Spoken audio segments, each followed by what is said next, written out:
How we doing? How are you? Where's Nicole? She was so worried about the mustache. She didn't even show up for the reveal. Did you have any superstitions about shaving the mustache? No. Or did anyone in the locker room ask you to keep it? No. I mean, I didn't tell him. I didn't shave in the middle of the locker room, so I don't know. But we'll find out here in a little bit. It's been well received out. I just did it, so I don't know how many people saw it other than Stretch and Stacy. So we'll see. It can be back quick. It doesn't. Go ahead. Up on last night, what did you like from Christian Ellis? It seemed like he kind of led the team and a lot of the juice that they came out with in the physicality. We heard from Stephon Diggs as well, saying that you guys had to talk about aggressiveness in your plays before the game. And I just felt like it had been a long week, and with these home night games, right? We have let's say Sunday, and then we are done with them and they go to the hotel, and then, Monday morning meetings, and then they leave and they go home and they get some rest or whatever it is that they're going to do to prepare themselves for the game. And I just felt like I wanted to remind them that it was important to have an attacking mindset, an aggressive mindset, to continue to find the joy throughout our team with each other, playing, watching each other, feeding off each other, all three units. I think they appreciate it. I think that I've said this after the game, the strength of our wide receiver unit is in the unit. And I know that that's hard for a position, especially that position, but everybody's catching passes. Everybody's catching touchdowns. They're trying to block when they don't have the ball. And I understand, and I think and I appreciate that. And so I remind them of that. And it's not going to be just one guy getting 15 or 16 targets every week. I just don't think that that's what this is. And I appreciate their unselfishness. And I think that is just a small microcosm of what I want our football team to look like and feel, and be excited when Kyle catches a touchdown, or when Kayshawn catches a touchdown, or whoever it may be that gets a big third down conversion for us. So that's all we're trying to do. And Christian Ellis, I think, embodies that. He's a great teammate. His teammates care deeply about him. He cares about this football team. He's got great relationships throughout the building with his coaches and obviously with his teammates. And that's another special group, the linebacker group. And Christian got us going. And again, there's nothing illegal about anything that he did. There's nothing dirty there. It's him playing football, and whether it's covering kicks, and he takes a lot of pride in that unit, and also on defense.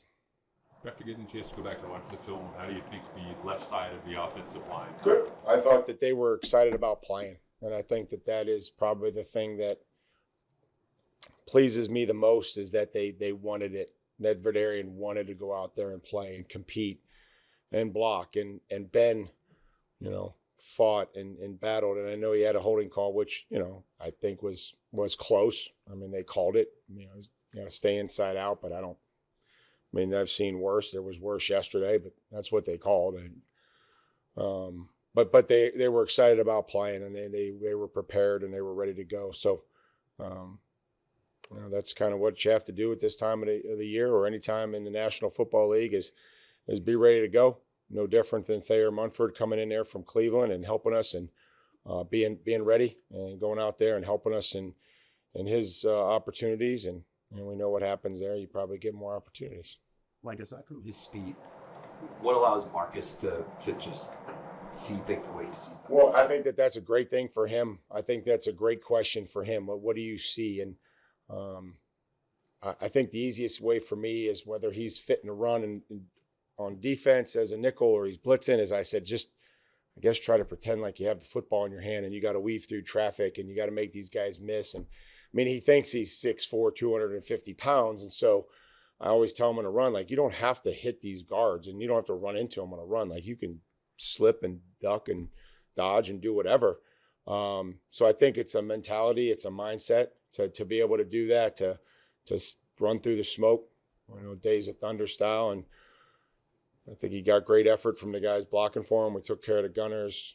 Miles got to the second level. Tay did a great job setting up in the location that they talk about, and got it started. And then he did the rest. Like, did you know just from watching Marcus's tape that he might be a fit for what you wanted to build here? How soon did you know it? We didn't take long in the offseason, just from the personality, just from the person, the way that he practiced, the embodied, I would say, the identity, and then just knew, he was an elite punt returner. And so, we have to continue to make that a weapon and force teams to punt and be in fourth and long to where, we have those opportunities to double, the gunners and things like that. It's, 4th and 3, it's hard to double the gunners, and you want to be sound on everything. Like, how nice was it to see Jelani break down the huddle post game, but also was he a game captain too? He was, yep. He been through and being with the team. Again, these guys have built a bond that I want to try to just help nurture and help grow throughout the team. And Jelani is somebody like that. You see everybody reaching out and caring for each other, not just him. But, it was great to see him out there play defense, help us on special teams, and, made some plays and contributed to us winning. You said that this team has really earned this bye week as late as it is. What would you want your message, if you can share with us, to the team as they go into the bye week to be? Well, we're not done. We're not satisfied. I think champions are never satisfied. I think you can appreciate where you are, but at the same time, never be satisfied or complacent. And the fine line between rest and recovery and, just being sedentary. So there's a fine line of what we have to do to be able to come back here. Understand that just because you have a bye, that doesn't mean you're guaranteed some victory the next week in this league. Teams are 16-12 coming off a bye this year. So obviously the bye doesn't guarantee anything other than we should get some guys back that we didn't have last night. And we'll see where that goes throughout the week. Give them some time to reconnect with people that they care about. And then also be ready to focus on football and us finishing this thing.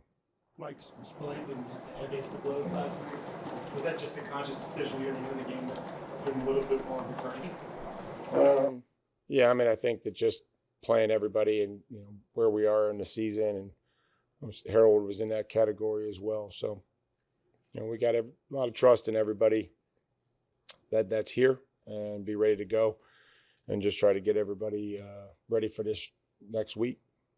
Jared said something last night about momentum. He said momentum resets every game in the National Football League. Given that, in fact, you guys have won 10 straight. What's the challenge? Who said that? Oh, okay. Yeah. Keeping the momentum moving forward, even though you guys are going into the bye. Well, I think you focus, staying consistent has been something that we've tried to do with the message, and, try to enhance the things that we do well and improve the things that we're maybe just okay at, and then still finding ways to eliminate the things that get you beat. And then we'll get back in on Monday and start that momentum for the week. And I think confidence is something that potentially can carry. I think you build momentum through the week in the way that you practice and the way that you correct things and see things come together. And, we'll do it all again on Monday. Like you've mentioned a couple of times this year about continuing to find joy, protecting your joy during the course of the season. Obviously that's important, but I'm curious if there's anything top of mind you're trying to guard against when you share that message with the team. I don't know. Just appreciate what we do, where we do it, and who we do it with. I think is important. Winning helps, but let's be honest. Like, this is the National Football League. You're going to have to go through some tough times, and you're going to lose games, whenever that is. That's not our goal, but the goal is to just embrace and enjoy coming to work, provide an environment for these guys to have confidence in what they do, and learn and figure out the game plan and how they can help us win, put them in spots to do it, and then try to, glorify those efforts in front of the team and in front of our fans and everything else.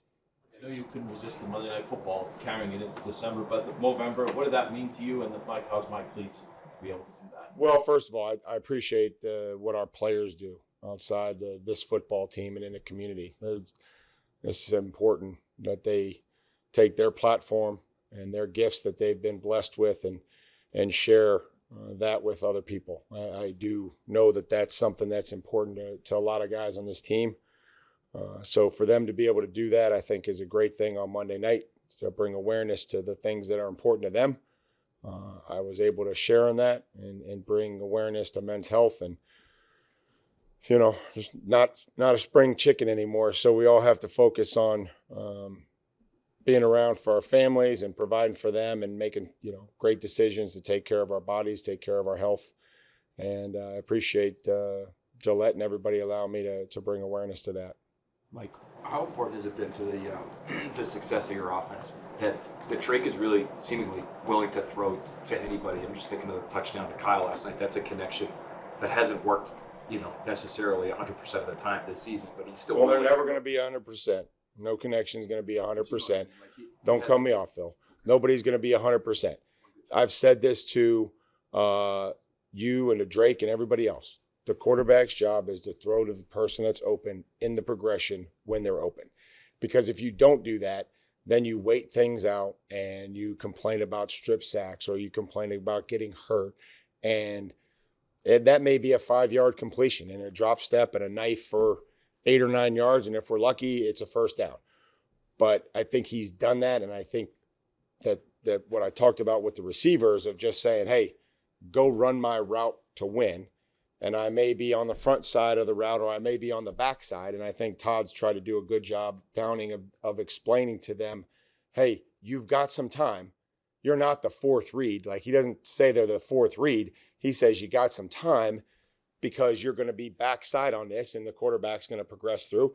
And if nobody's open through the progression, well, then this is where we want you and this is where the quarterback's trying to, find you. And if somebody's open earlier in the progression, then we need to throw them the football so that bad things don't happen. And I just, sometimes when you wait things out for one particular guy, bad things can happen. So to answer your question, it's great to see the trust being built, and that happens through practice. And then when Kyle gets an opportunity or Pop gets an opportunity or hoop down the seam or whoever it may be, that the quarterback has trust in him to throw the football and put it where it's supposed to go.